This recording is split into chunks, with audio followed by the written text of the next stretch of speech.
Hola gente, ¿cómo les va? Tanto tiempo. Bueno, espero que hayan tenido un buen descanso de estas merecidas vacaciones que tuvieron. Y acá estamos para dar inicio a esta segunda parte del año de la cátedra de anatomía, donde como ustedes ven vamos a comenzar con el sistema urinario, ¿sí?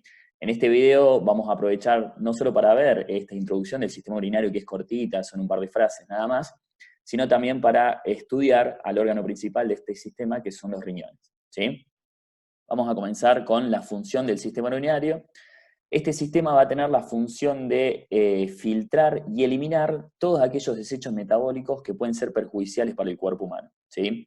¿Cómo lo va a hacer? Va a formar la orina y luego la va a eliminar, ¿sí? Entonces vamos a contar con un órgano principal que va a encargarse de formar la orina, que van a ser los riñones, ¿sí? Que van a hacer ese filtro en la circulación general para filtrar esas sustancias, y a través de esa formación de la orina, que está a cargo de los riñones, se va a eliminar a través de una serie de conductos hacia el exterior, ¿sí? Entonces tenemos acá ambos riñones, ¿sí? Que ya vamos a ver todas las características generales de los riñones. Tenemos un riñón derecho, un riñón izquierdo, ¿sí? Después tenemos la pelvis renal, que es acá donde comienza esa serie de conductos para empezar a eliminar la orina. Luego un conducto que se dirige desde la pelvis renal hasta la vejiga, que es el uréter, que es esto que está acá. ¿Sí? Son dos, siempre va a ser de ambos lados, tanto del derecho como del izquierdo. Y un órgano central en el medio, en la región del hipogastrio, que va a ser la vejiga. Esta vejiga va a tener la función de almacenar la orina. Y luego, desde la vejiga, nace la uretra, que es otro conducto, donde se va a eliminar la orina desde la vejiga hacia el exterior. ¿Sí? Esa uretra va a tener diferencias, dependiendo si sea femenina o masculina, y ya la vamos a ver más adelante. ¿Sí? Pero entonces tenemos estos órganos, ubicados todos en la cavidad abdominopelviana, donde vamos a repasar de vuelta, tenemos los riñones, después la pelvis renal, uréteres, vejiga y la uretra, ¿sí? Salvando las diferencias entre uretra femenina y masculina, como les mencioné recién. Fíjense, acá ya vamos a ir viendo a medida, no solamente con imágenes de Atlas, ¿sí? Sino también con imágenes radiológicas, para que ya vayan afinando un poquitito el ojo ustedes con la profesión, ¿sí? Entonces acá tenemos una radiografía de abdomen, luego de un urograma de expresión, perdón, donde se le coloca, se le inyecta yodo al paciente, ¿sí? Que es un agente de contraste, a través de una vía endovenosa, ¿sí? Entonces, después se le va adquiriendo diferentes fases, o diferentes radiografías a diferentes minutos, donde vamos a ir visualizando diferentes estructuras de este sistema urinario, ¿sí? En este pueden visualizar que tenemos acá las cálices menores, cálices mayores, no se asusten, ya la vamos a ver, pelvis renal y los uréteres, acá de un lado, acá del otro, ¿sí? Ya vamos a ver, cuando veamos los uréteres, por qué no se lo está viendo en toda su extensión, pero no nos vamos a adelantar. Y después acá ya tenemos la vejiga, ¿sí? En este caso también, cálices menores, cálices mayores, pelvis renal, uréteres, uno derecho, el otro izquierdo, y la vejiga. Ya van a ver también que la vejiga de este sector con la de esta imagen tiene una diferencia en la morfología, y eso es que depende de si el paciente es femenino o masculino. Ya lo van a ver cuando vean la vejiga. Y acá tenemos una reconstrucción tridimensional de una tomografía. Fíjense que en este paciente es un hallazgo, ¿sí? Tiene doble sistema, ¿sí? Tenemos dos uréteres ahí que van a desembocar en la vejiga, tanto del lado derecho como del lado izquierdo, ¿sí? Pero se puede apreciar bien todas las vías urinarias, los cálices menores, mayores, uréteres y la vejiga, ¿sí? Fíjense que acá también podemos apreciar la sombra de los riñones, que ya la vamos a ver en otras imágenes a lo largo de este video, ¿sí?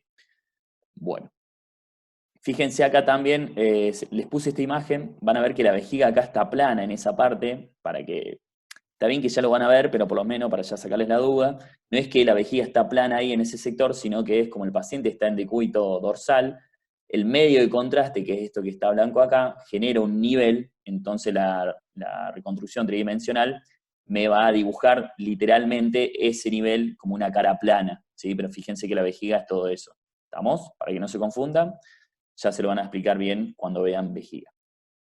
Bueno, vamos a comenzar con los riñones, que son el órgano principal de este sistema urinario. Los riñones van a ser un órgano par, uno derecho y uno izquierdo, son un órgano glandular, que van a tener la función principal de filtrar la sangre, retener aquellas sustancias que pueden ser nocivas para el cuerpo humano y luego eliminarlas a través de la formación de la orina, ¿sí? Son órganos sumamente esenciales para el organismo, ¿sí? Fíjense, acá tenemos un riñón derecho, es este de acá que está en violeta, y un riñón izquierdo, ¿sí? Los vamos a ubicar más o menos entre D11, que está a esta altura, y L3. Y fíjense que el riñón derecho está un poquitito más hacia abajo, eso es importante que lo sepamos o que lo conozcamos, ya que en este sector vamos a tener la presencia del hígado. Por eso el hígado lo va a empujar un poquitito más hacia abajo y siempre vamos a visualizar al riñón derecho unos centímetros más abajo que el riñón izquierdo, ¿sí? Fíjense también, acá lo vemos en un perfil, esto que tenemos acá es el diafragma, ya lo conocen, ¿sí? Y acá lo tenemos de manera translúcida, ¿sí? Para que puedan apreciar que una parte de los riñones, que es esta que estoy marcando acá con el cursor, se encuentra en la bóveda diafragmática. Entonces ya podemos clasificar, de acuerdo a esa zona en la que se encuentran, a los riñones como órganos tóraco-abdominales.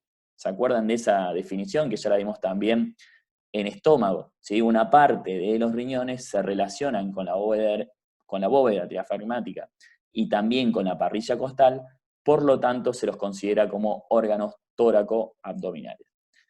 Eso lo vamos a visualizar mejor acá en una cara posterior. Fíjense, como estamos viendo desde atrás, esto es derecho y esto es izquierdo. Recuerden que siempre el riñón derecho va a estar unos centímetros por debajo del riñón izquierdo. Fíjense acá cómo les marco esa zona en azul que está en contacto con la parrilla costal, ¿sí? Con las costillas 11 y 12, acá en este lado izquierdo, y acá también principalmente con la número 12, un poquitito con la número 11. ¿Sí? Entonces ahí decimos que ese órgano tiene una porción torácica. Y lo que está libre por debajo es la porción abdominal, ¿sí? Por eso decimos que se trata de órganos tóraco-abdominales. Y también, para dar otra definición a esta ubicación, vamos a decir que son órganos retroperitoneales, es decir, que están por detrás del peritoneo parietal posterior. Que eso también ya lo estuvimos estudiando. Bueno, vamos a comenzar con la configuración externa. Recuerden que, se lo vamos a repetir las veces que sea necesario, la configuración externa es la que nos va a decir cómo se dispone, la forma, los bordes, las caras, si tiene polos, cada uno de los órganos, ¿sí? No lo tocamos al órgano, sino que directamente lo vemos sin tener un contacto con él, ¿sí? En primera instancia, acá tenemos el riñón derecho, riñón izquierdo. Vamos a decir que tiene una cara anterior, que es esta que estoy marcando acá, cara anterior del riñón izquierdo, y acá ya lo damos vuelta y estamos viendo la cara posterior. Esto es riñón izquierdo, y acá tenemos el riñón derecho. Además, va a tener un borde interno, que es este que estoy marcando por acá, y un borde externo, que es este que estoy marcando a este nivel, ¿sí? Y va a tener dos extremidades, o dos extremos en realidad, que lo vamos a denominar polos. Un polo superior y un polo inferior. ¿Estamos? Acá, miren, fíjense, en el borde interno del riñón vamos a encontrar una estructura sumamente importante que es el hilio renal, ¿sí? El hilio ya saben lo que es o qué función tiene para un órgano. A través del hilio va a ingresar el pedículo renal en este caso. Entonces nosotros tenemos que conocer cómo va a estar formado ese pedículo renal. En este caso, el pedículo renal va a estar formado por 5 estructuras que van a ser la arteria renal, la vena renal, la pelvis renal, los filetes nerviosos y los vasos linfáticos. ¿Sí? Aproveché para colocarles acá el pedículo renal, así ya lo tienen formado o bien descrito, que eso igualmente ya lo tienen en la guía. Pero recuerden, ese pedículo renal va a ingresar a través del hilio renal que lo encontramos en el borde interno de los riñones. Fíjense, acá tenemos el borde interno y esa cavidad que tenemos ahí va a ser el hilio renal. ¿Sí? Fíjense acá en el riñón izquierdo, borde interno, todo esto de acá, y ahí en la zona media del borde interno encontramos el hilio renal por donde va a ingresar el pedículo renal. ¿Sí? Fíjense que las medidas ya las tienen en la guía, pero las repasamos, son 12 centímetros de longitud por 6 centímetros de ancho y 3 centímetros de espesor. ¿Sí? Bueno, hay una definición muy importante en la guía que se las nombra, o en realidad un concepto, que habla de la sintopía renal. ¿Sí? vamos a ver cómo se disponen estos órganos, los riñones, vistos desde arriba, para entender o qué nos quiere llegar a decir eso de sintopía renal, ¿sí? Fíjense, acá estamos viendo desde arriba, esto es riñón derecho y esto es riñón izquierdo, ¿sí? Entonces esto es anterior y esto es posterior, ¿sí? Bien clarito porque tenemos la columna acá en el medio. Bueno, fíjense, la cara anterior de los riñones, tanto del derecho como el izquierdo, ¿sí? Acá tenemos, va a mirar hacia afuera. Fíjense cómo se dirige hacia afuera esa cara anterior. Mira hacia afuera. La cara posterior de los riñones va a mirar hacia adentro, ¿sí? Es decir, que están oblicuos estos riñones. ¿Qué quiere decir esto? Que si yo trazo un plano por el medio de cada uno de los riñones, acá tenemos el riñón izquierdo, trazo un plano, y acá tenemos el riñón derecho, trazo el otro plano, se van a cruzar esos planos, ¿sí? Entonces, me quiere decir que los riñones no están paralelos en ese plano frontal, ¿sí? Parecen muchas líneas, parece complicado, pero es sencillo, solamente eso. Quiere decir que si trazamos un plano por el medio, un plano frontal por el medio de cada uno de los riñones, esos planos se van a cruzar y quiere decir que no son paralelos, ¿sí? Si no, estas líneas se verían directamente como las vías del tren, ¿sí? No se entrecruzarían. A eso se refiere la sintopía renal, ¿sí? Ahora que ya sabemos qué quiere decir la sintopía renal, tenemos que entender a qué se debe la sintopía renal. Es decir, por qué tienen esa posición los riñones, ¿sí? Los riñones tienen esa posición porque están muy relacionados con un músculo grande que va desde el abdomen, hacia el fémur, que es el músculo psoas ilíaco, ¿sí? Acá ya tenemos una vista más general, riñón derecho, riñón izquierdo, y acá atrás tenemos el músculo psoas ilíaco, que va hacia el troncantero menor del fémur. Este es el derecho, nace en la columna vertebral lumbar, este es el izquierdo, que también nace en la columna vertebral lumbar, y se va hacia el trocánter menor del fémur, ¿sí? Acá lo estamos viendo de perfil, ¿sí? Entonces, esa relación que tienen los riñones junto o con el psoas ilíaco me da la sintopía renal, ¿sí?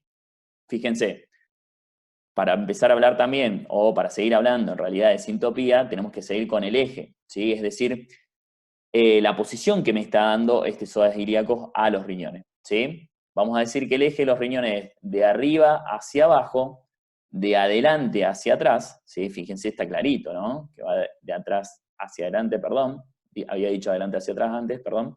Pero es de atrás hacia adelante, fíjense, tenemos la columna atrás, entonces de arriba hacia abajo, de atrás hacia adelante, y para ver la otra dirección del eje es necesario que pasemos a una resonancia, ¿sí? En este caso, que se nota bien clarito la otra dirección del eje. Fíjense que tenemos que el riñón va de adentro hacia afuera. Fíjense acá bien clarito, acá tenemos el riñón derecho y acá tenemos el riñón izquierdo, ¿sí? Entonces repasamos. ¿Cómo es el eje del riñón? De arriba hacia abajo, de atrás hacia adelante, de adentro hacia afuera, de medial a lateral, es lo mismo, ¿sí? ¿Qué quiere decir esto? Que el polo superior del riñón está más cerca de la columna que el polo inferior. ¿Estamos? Entonces resumimos y le damos un cierre a esto de la sintopía renal. La sintopía renal era eso de que si yo trazaba un plano frontal por el medio de los riñones, se iban a cruzar, es decir, que no son paralelos. Perfecto. Esa sería la definición de la sintopía renal, ¿sí? Que los planos frontales de ambos riñones no son paralelos, se cruzan. Ahora, ¿a qué se debe la sintopía renal? A la relación que tienen los riñones con el músculo psoas ilíaco, ¿sí? Están casi acostaditos sobre este músculo, entonces van a seguir casi la dirección que tiene el músculo psoas ilíaco. ¿Cómo es esa dirección? ¿O cómo es ese eje? De arriba hacia abajo, de atrás hacia adelante, de adentro hacia afuera. ¿Estamos? Perfecto.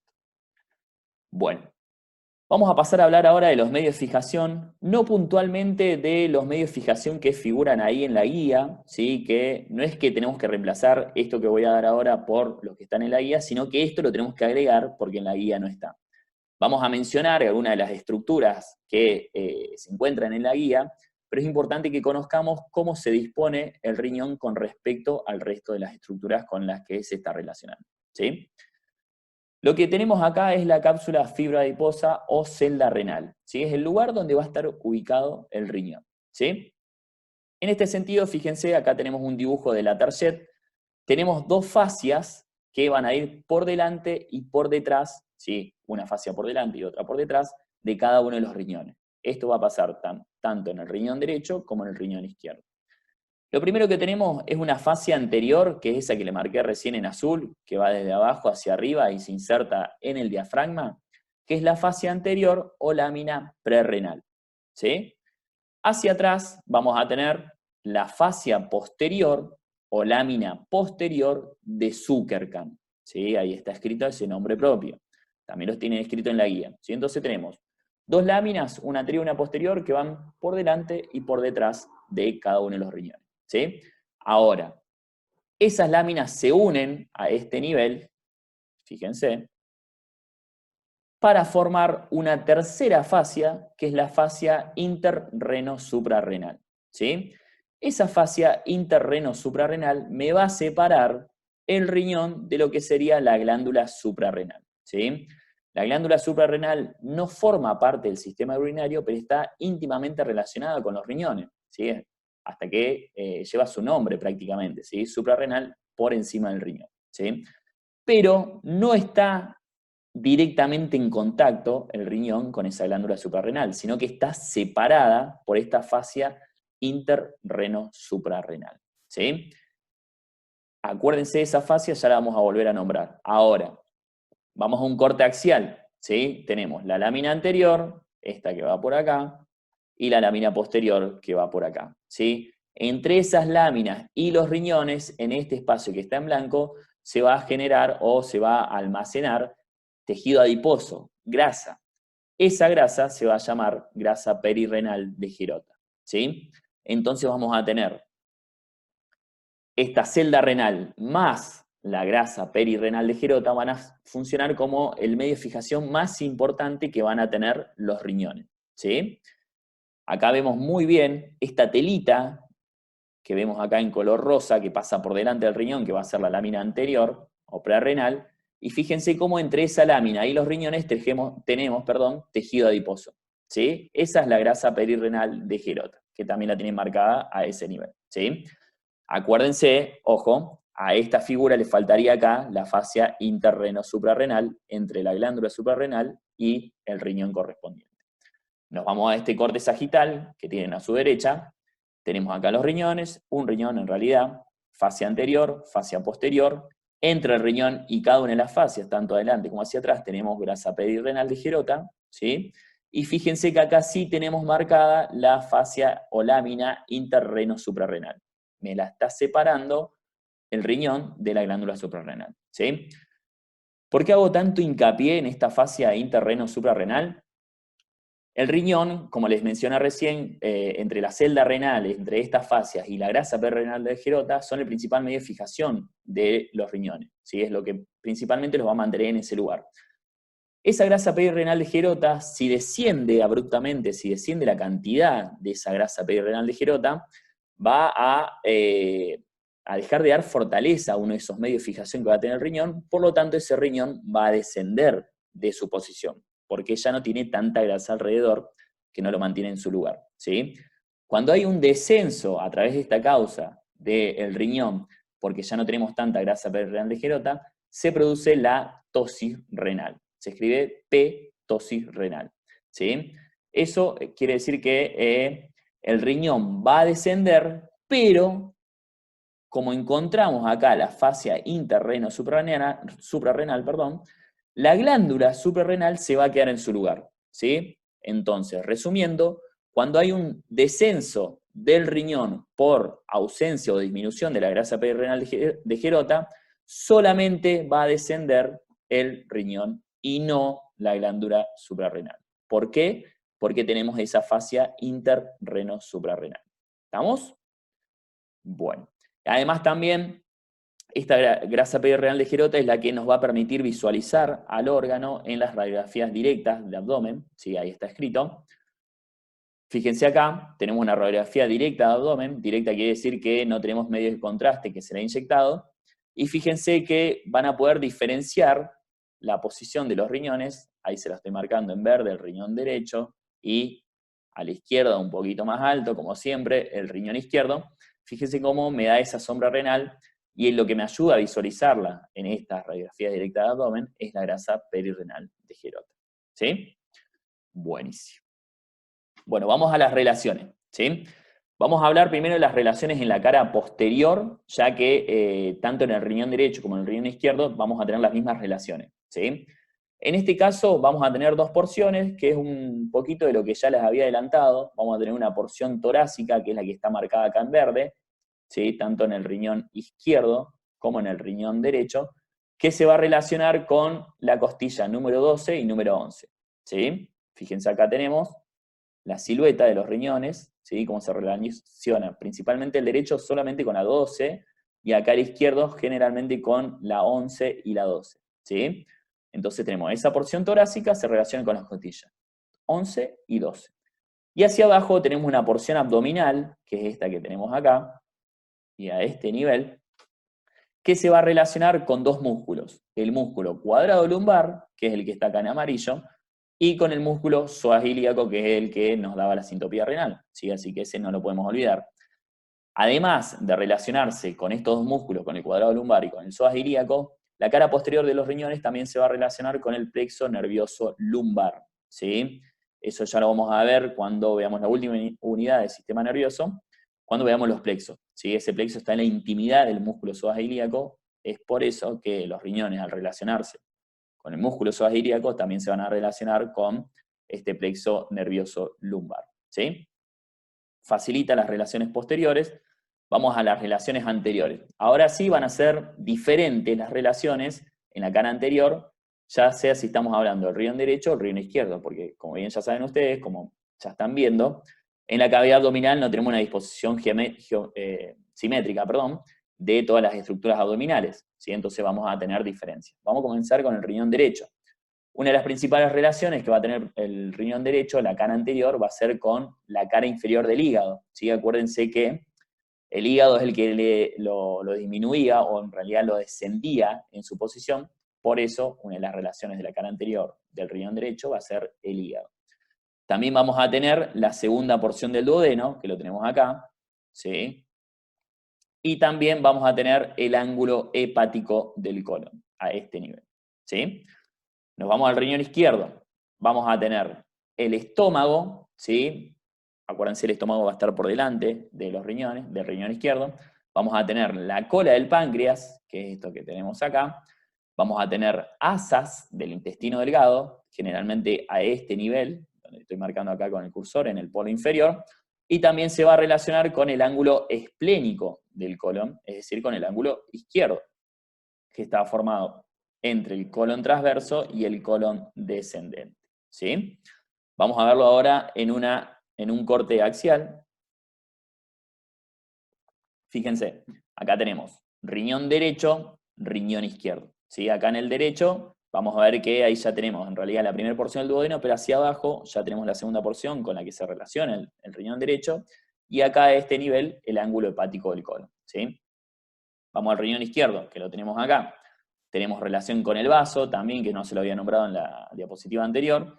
Con el páncreas, fíjense ahí, el páncreas está bien por delante del riñón izquierdo, y también con el cuerpo del estómago. ¿Estamos? Nos faltaría agregar la relación del ángulo esplénico del colon y con las asas del intestino delgado. Acá tenemos un poquitito más de lo mismo, solamente que le agregamos a esta diapositiva, en este corte axial. En este lo estamos viendo desde abajo, por eso es que tenemos el hígado acá. La relación que tenemos con el riñón derecho, con el hígado, como les decía recién, ¿sí? Bueno, acuérdense, ese espacio que estaba ahí, aprovecho ahora para mencionárselo, va a ser la transcavidad de los epiplones, que ya lo hemos visto. Vamos relacionando un poquitito todo, como siempre les mencionamos. Parece que estamos agregando información, pero en realidad le estamos dando un orden, ¿sí? Para que no piensen que es cantidad, cantidad, cantidad, cantidad, sino que también la vamos acomodando un poquitito. Por eso es sumamente importante siempre que estudien con las imágenes. Bueno, Vamos ahora a la constitución anatómica de los riñones, ¿sí? O configuración interna. Acá sí tenemos que empezar a hacerle cortes al órgano para empezar a ver cómo se distribuyen sus capas o cómo está formado por dentro, ¿sí? Aparte de esta constitución anatómica nos va a permitir a nosotros entender la función de los riñones, ¿sí? También a nosotros como radiólogos es importante que comprendamos cómo funciona, ya que de acuerdo a las fases que vamos a ver en los estudios radiológicos, quiere decir en qué parte del órgano va a estar el medio de contraste, ¿sí? Eso es sumamente importante. Bueno, cuando hacemos un corte a los riñones vamos a ver que tenemos tres capas. La capa más externa, esta imagen la tienen en la guía, va a ser la cápsula fibrosa, ¿sí? Que es esa que tenemos acá en marrón. Mide 1 milímetro de espesor y está bien pegadita a todo lo que es la superficie externa del órgano. Es decir, que cuando estuvimos viendo la configuración externa, nosotros cuando veíamos el órgano, lo que le estábamos viendo con respecto a las capas era la cápsula fibrosa, ¿sí? Fíjense, acá tenemos todo el borde, porque esta parte está seccionada, y acá ya podemos ver la superficie externa del órgano, y ya vemos en marrón la cápsula fibrosa, ¿sí? Entonces estamos yendo de afuera hacia adentro. Inmediatamente por dentro de esta cápsula fibrosa, vamos a encontrar acá la zona cortical del riñón, que es la que tenemos pintada acá en amarillo. En esta zona cortical vamos a encontrar unas estructuras muy importantes que son los corpúsculos de Malpighi, ¿sí? Ya se los voy a mostrar en la diapositiva que viene. Y la más interna de las capas, de estas tres capas, va a ser la zona medular, que es esta que estamos marcando acá en rojo, ¿sí? Donde vamos a encontrar directamente las pirámides de Malpighi. ¿Estamos? Bueno. Ahora, la unidad anatomofuncional que vamos a tener de los riñones va a ser el tubo urinífero, ¿sí? Acuérdense, por favor, de esta definición, ¿sí? Porque suelen ver en fisiología que para la cátedra de fisiología, o en realidad para fisiología, la unidad funcional del riñón va a ser solamente el nefrón, que es una estructura que ya vamos a ver. Pero para anatomía, para nosotros, va a ser el tubo urinífero por la cantidad de estructuras que presenta, ¿sí? Entonces, la unidad anatomofuncional de los riñones va a ser el tubo urinífero, ¿sí? Lo que vamos a hacer es describir todos los componentes de esta unidad anatomofuncional y a ir ubicándolos dentro de lo que es esa configuración interna que vimos en la diapositiva anterior, ¿sí? Bueno, este tubo urinífero está formado por dos partes. Una parte secretora, que se va a encargar de elaborar la orina, de formar la orina, y una parte excretora, que es la que se va a encargar de eliminar esa orina formada en la parte secretora, ¿sí? Esa parte secretora se va a denominar nefrón, como les había adelantado recién, y la parte excretora la vamos a denominar como tubo colector. ¿Vamos? Vamos a comenzar este camino de formación de la orina para ir describiendo cada una de estas partes. Fíjense acá. Lo primero que tenemos es el corpúsculo de Malpighi, ya se los nombré en un par de diapositivas antes, que es una estructura que la vamos a encontrar en la zona cortical del riñón, ¿sí? Este corpúsculo de Malpighi va a estar formado por dos estructuras. Esas dos estructuras van a ser el glomérulo renal y la cápsula de Bowman, ¿sí? Todo esto está descrito bien detallado en la guía, ¿sí? Así que lo ideal sería que lo vayan viendo junto con el video. No es complicado, no es para nada complicado. Fíjense, acá tenemos dos GIF para ver cómo está formado en primera instancia este corpúsculo de Malpighi, ¿sí? Lo que tenemos acá es, primero en este GIF, tenemos una arteriola aferente, que es la que está llegando acá. Fíjense cómo esos glóbulos rojos están entrando. Esa arteriola aferente ingresa, se empieza a ovillar, da ramas, da vueltitas, una vuelta para acá, otra para allá, y vuelve a salir por el mismo punto para denominarse arteriola eferente. ¿Sí? Con esos términos ya no tenemos problema. Llega la arteriola aferente, se ovilla y sale como arteriola eferente, ¿sí? Esa parte en la que la arteriola aferente se ovilla se denomina glomérulo renal, es esta partecita de acá. Ahora, ese glomérulo renal está rodeado por una membrana que la denominamos como cápsula de Bowman. Es todo esto que le estoy marcando acá, ¿sí? Entonces, la cápsula de Bowman más el glomérulo renal me va a formar el corpúsculo del Malpighi, ¿sí? Ese corpúsculo de Malpighi también tiene dos extremos o dos polos. Uno de ellos va a ser esta parte, que es el polo vascular, que sería el punto por donde ingresa la arteriola aferente, y es el mismo punto en el que va a salir la arteriola eferente, ¿sí? Y después por el otro lado vamos a tener el polo urinario, donde ya empiezan a eliminarse esa orina que se está comenzando a formar. ¿Se entiende? Fíjense en este GIF que tenemos acá en la derecha, tenemos la arteriola aferente, llega, y una vez que ingresa acá, son vasos muy, pero muy chiquitos, ya son prácticamente capilares.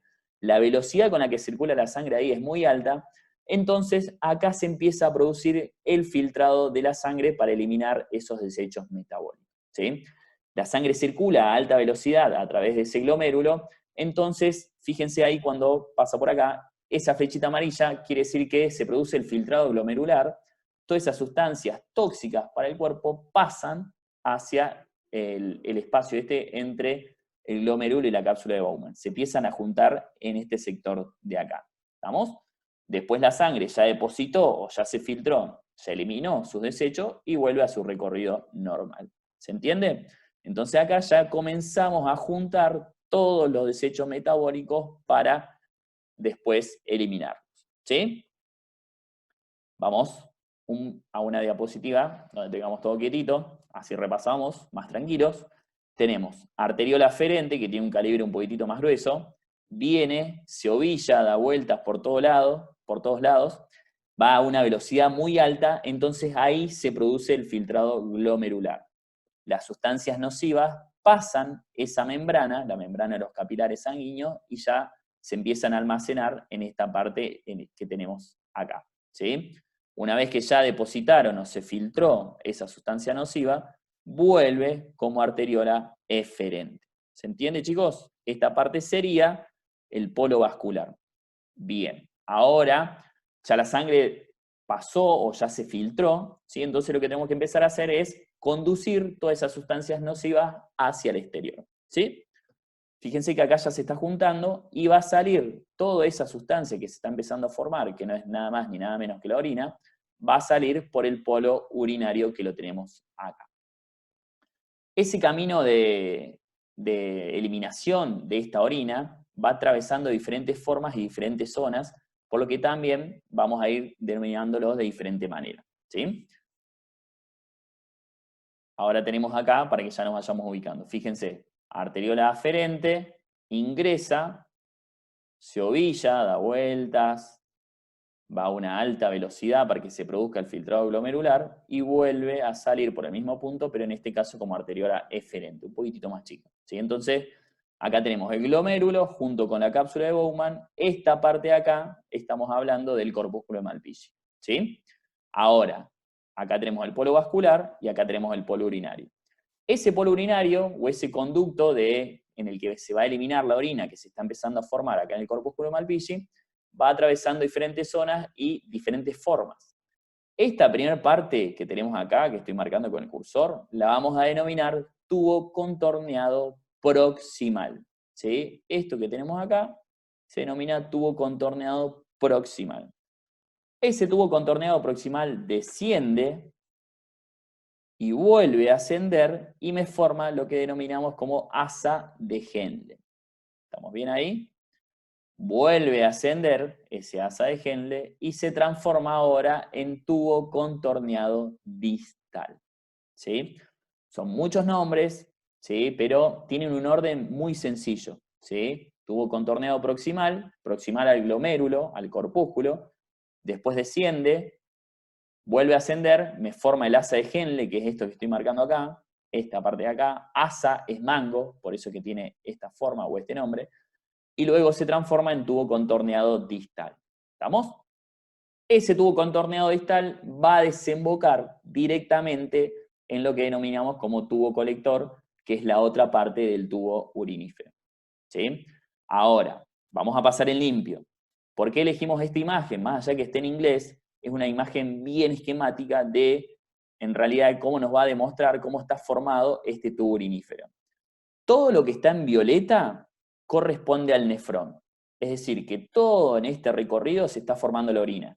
La mayor parte se forma acá, pero la orina sigue su camino por acá y en esta parte se produce una reabsorción de los nutrientes. Hay veces que en ese filtrado glomerular pasan sustancias que son beneficiosas para el cuerpo, entonces en este recorrido las puede recuperar, ¿sí? Se reabsorben, ¿estamos? Entonces en todo este camino se está formando la orina, ¿sí? Hasta acá llega el nefrón. Acuérdense, todo lo violeta es el nefrón. El corpúsculo Malpighi tuvo un contorneado distal, asa de Henle y tuvo contorneado distal.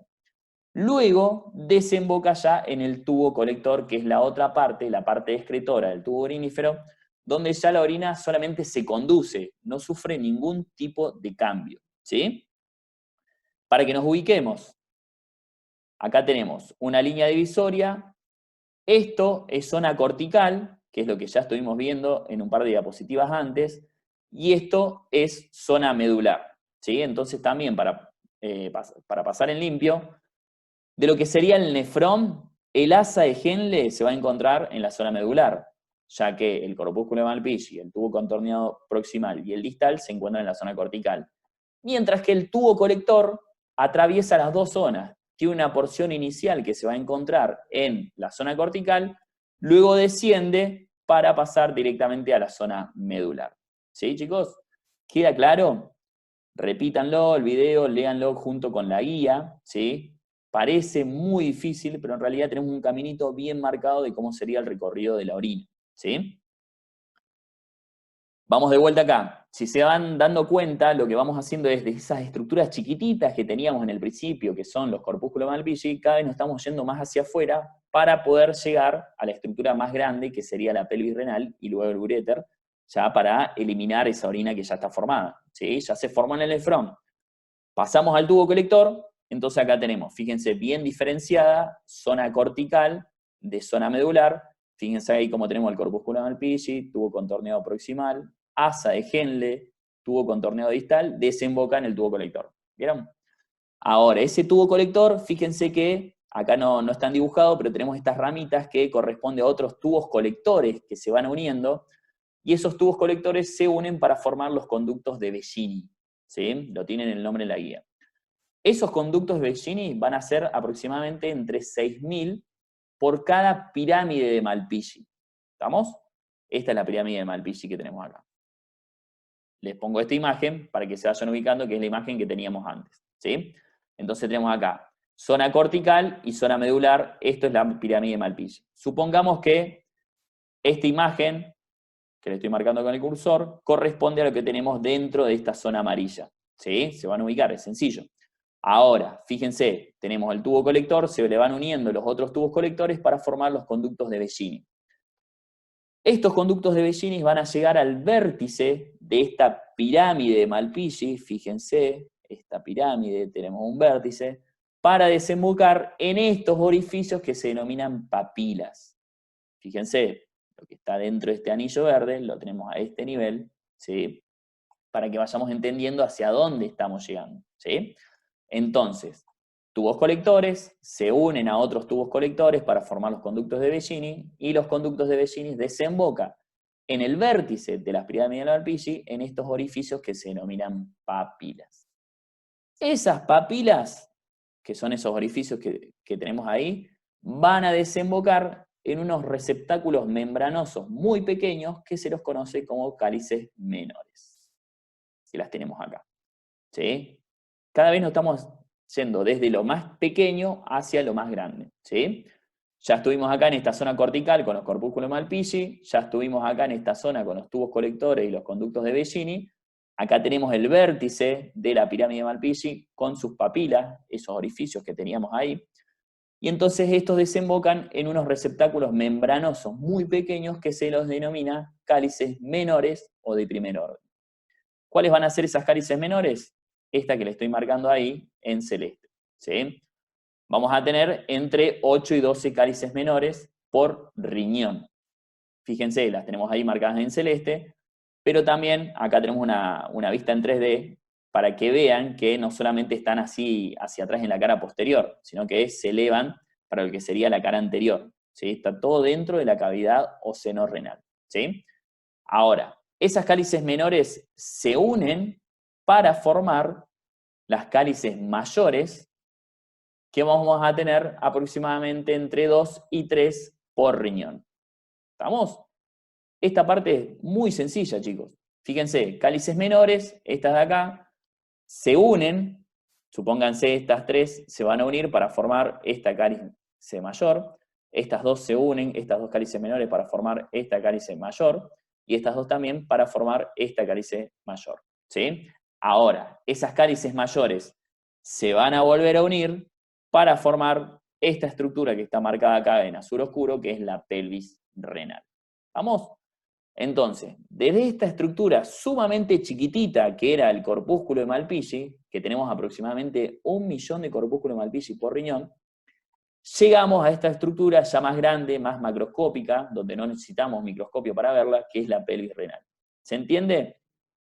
Acá tenemos cálices menores, cálices mayores, pelvis renal. ¿Sí? Esa pelvis renal va a tener dos porciones. Una porción intrailiar, es decir, que va a estar dentro del ilio renal, y una porción extrailiar. Acá tenemos un límite en amarillo, intrailiar y extrailiar. Nada más ni nada menos por dentro o por fuera del ilio. Entonces ahí ya la orina se formó a este nivel en la zona cortical y a través de una serie de conductos que empezó en los tubocolectores, llegamos hasta la pelvis renal para que luego se continúe con esta estructura de acá, que es el uréter. ¿Vamos? Bueno, vamos con irrigación. La irrigación también es importante para ver cómo después llegamos a esas arteriolas aferentes que veníamos en el riñón, ¿sí? Nosotros ya venimos estudiando a lo largo de la materia lo que es irrigación funcional y nutricia. En este caso, para los riñones, la irrigación funcional y nutricia está dada por las mismas arterias. En este caso son las arterias renales, ¿sí? Esas arterias renales van a tener dos ramas terminales. Van a ser una rama prepiélica y una rama retropiélica. ¿Por qué ese nombre? Prepiélica por delante de la pelvis renal, retropiélica por detrás de la pelvis renal. También se la suele conocer directamente como una rama anterior y una rama posterior. Ya la vamos a ver en las imágenes, ¿sí? Ahora, estas ramas prepiélicas y retropiélicas empiezan a ingresar a través del ilio renal, a través de la cavidad renal, y se van ramificando, se van haciendo cada vez más chiquitas, se van cambiando de nombre para poder llegar a esa arteriola aferente, ¿sí? Entonces tenemos, esta división ya se va a dar directamente en las dos arterias, tanto la prepiélica como la retropiélica, por eso yo les voy marcando en los dos lugares, ¿sí? Esas ramas terminales se van a seguir dividiendo para formar las arterias segmentarias, ¿sí? Esas arterias segmentarias se siguen ramificando para formar las arterias interlobulares.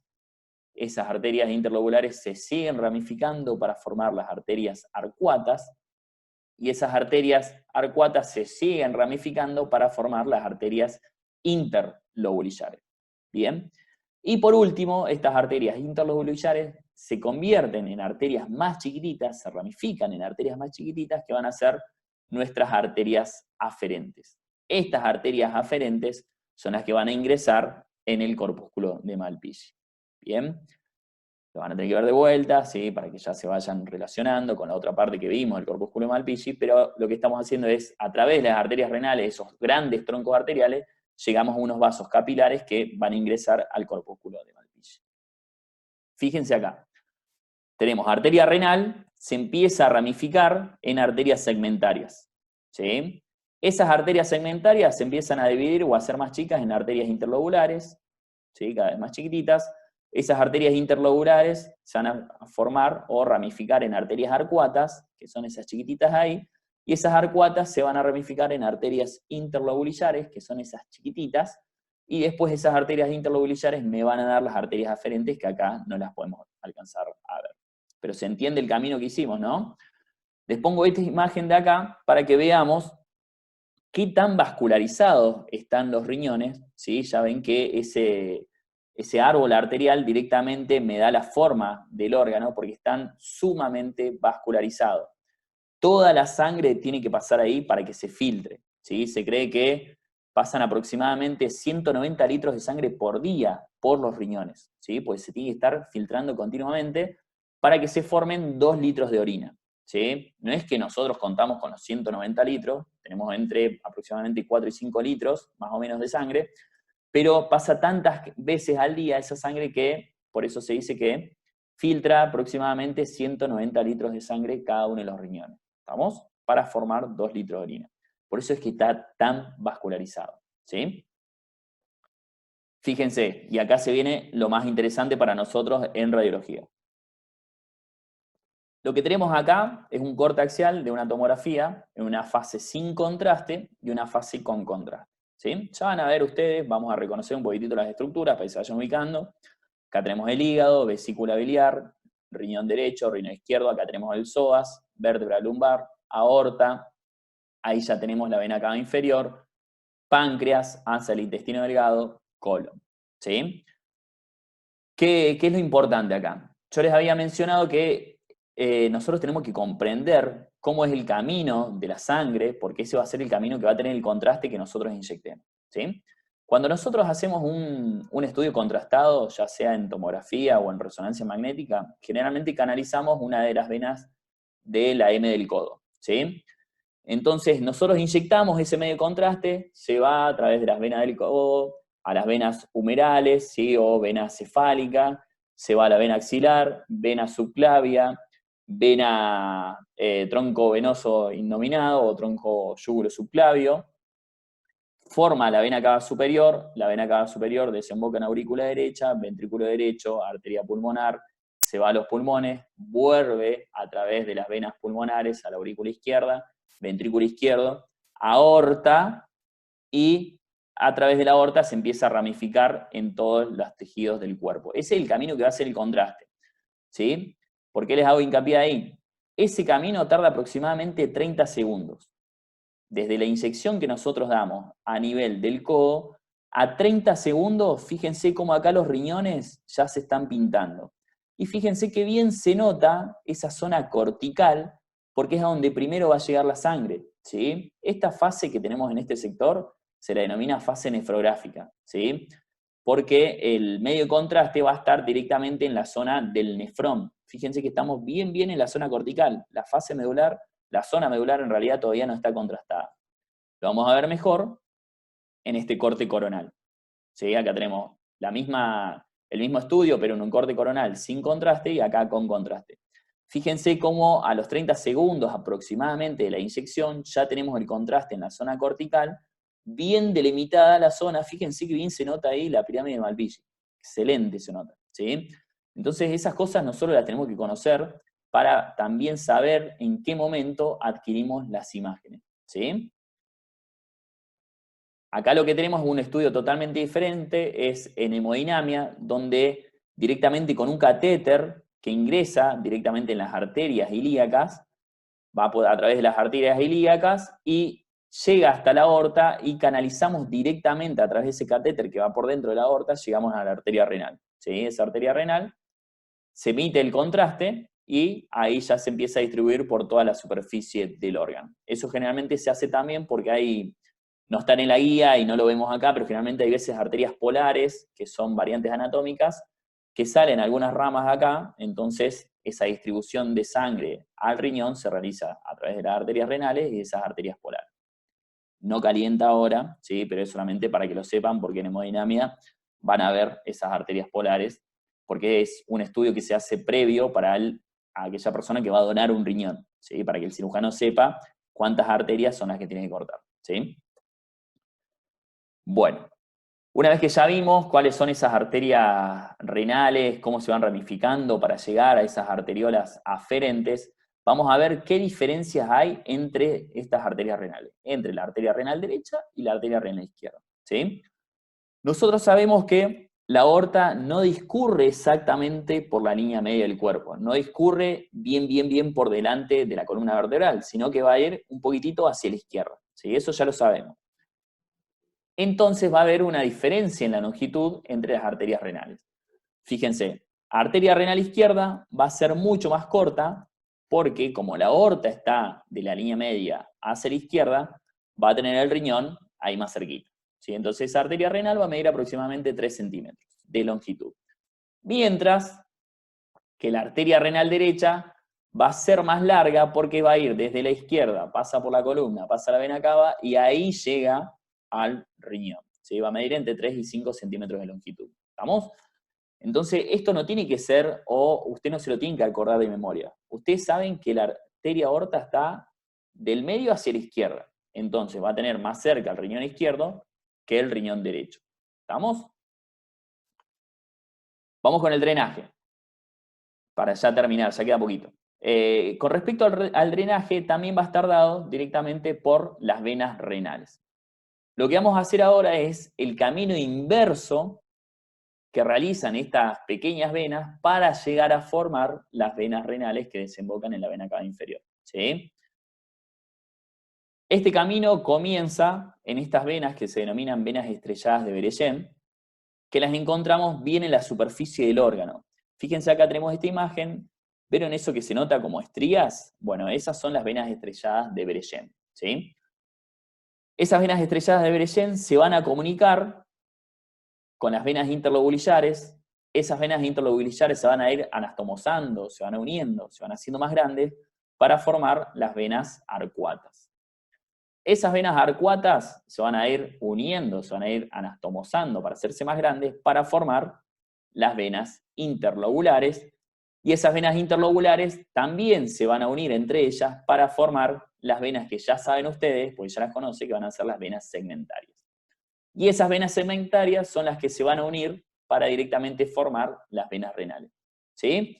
Vieron que esto no es nuevo para ustedes, estos nombres ya los conocen ustedes de la parte arterial. Lo que estamos haciendo acá en venas es ir en el camino inverso. Estas ramas que comienzan de capilares muy finitos, se empiezan a anastomosar, se empiezan a hacer más grandes, para ir cambiando de nombre y después llegar a formar las venas renales.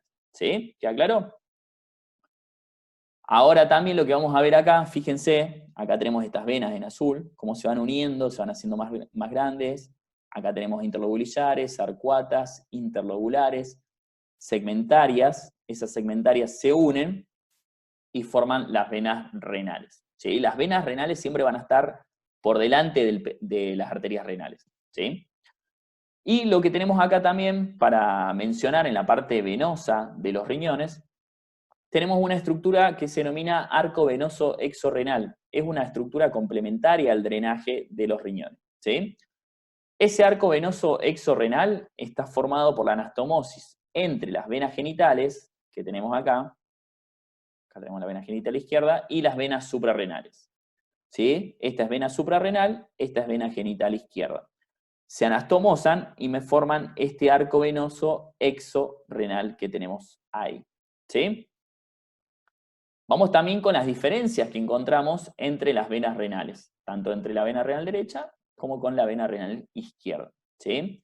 La primera diferencia que vamos a mencionar nos va a pasar lo mismo que con las arterias, va a ser su longitud. Entonces hacemos la misma relación. Nosotros sabemos que la vena cava inferior sube por la derecha de la columna vertebral.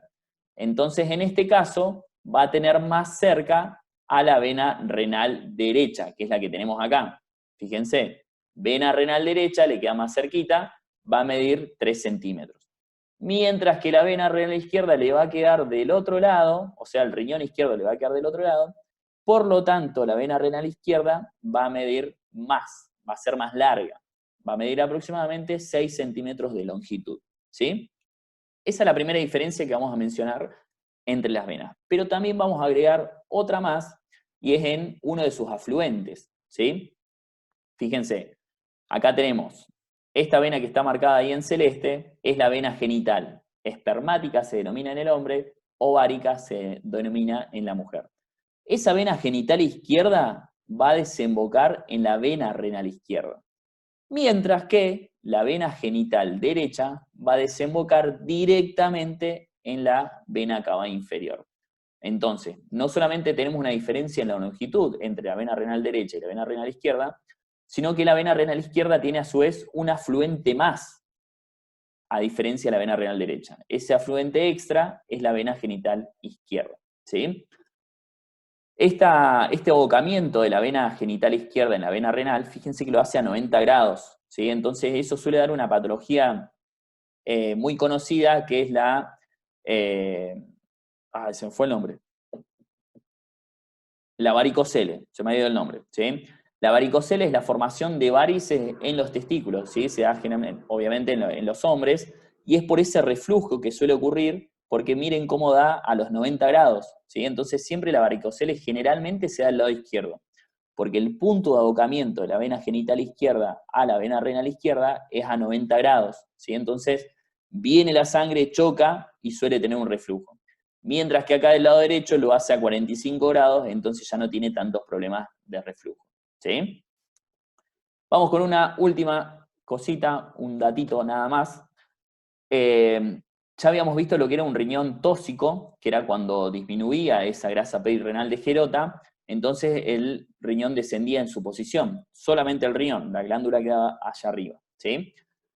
Lo que tenemos acá es un riñón ectópico, ¿sí? Este concepto ectópico lo utilizamos mucho en anatomía, se utiliza mucho en medicina, que es nada más ni nada menos que una estructura, un órgano en otro lugar que no es el natural, ¿sí? Entonces, fíjense acá tenemos un riñón en la fosa ilíaca derecha, y esto sucede cuando se trasplanta una persona y ese riñón que recibe esa persona que está siendo trasplantada, se lo coloca directamente en la fosa ilíaca derecha. Y eso tiene una explicación anatómica, que es la que venimos viendo.